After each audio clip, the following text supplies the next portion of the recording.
smeared with grease and food, because I was cooking. Yes.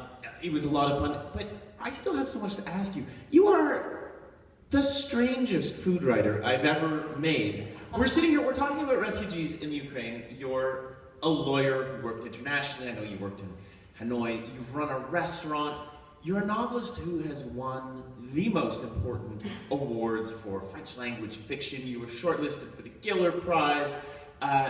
You did an interview I read in France where Le Monde wanted to speak with you for an hour only about the structure of your novel. Now, I mean, how did you turn to writing cookbooks? Because this is something that came to you very late in life. What made you decide? Because it was not meant to be written, right, that book. And like I said yesterday, you know, among Asians, we don't share recipes. They are really secrets, you know, between the women of the family. Because if your neighbor knows the same recipe, then she can steal your husband, right?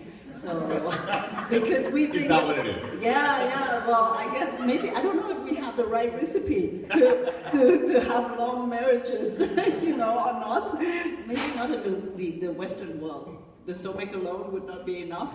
But in Vietnam, for sure, yeah. So really recipes we don't share. So that's why I never thought that I would write a recipe. And when I had the restaurant, my sous chef was a Vietnamese, and one day I glued, you know, all the recipes that I kind of knew on the walls so that anybody could cook.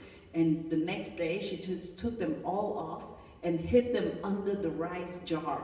Because she said, you cannot share all these recipes for everyone. And I said, but in this kitchen, there's only you and me. And that's it. She said, you never know who would walk into this kitchen. Wow. So she still has this, you know, this tradition not to share. And I said, everything is on YouTube. You can just go on YouTube and have the recipes, right? So what's the purpose of writing a cookbook? So it's more a book about my aunts and my mother. And actually to pay homage to this miracle that we're all alive, because we never expected that we would make it, all of us, when we fled Vietnam. And we fled at different times in different ways, and somehow we're all here in North America and we get to see each other very, very often, maybe too often. Because every time we see each other, we would talk for so long, maybe 3 days at a time. Never just 3 hours, right?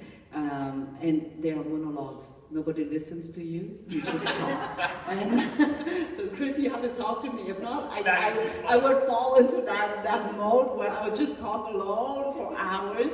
And when you get tired, you can just fall, you know, rest on the table. And then 15 minutes later, you come back and you continue whatever you were saying.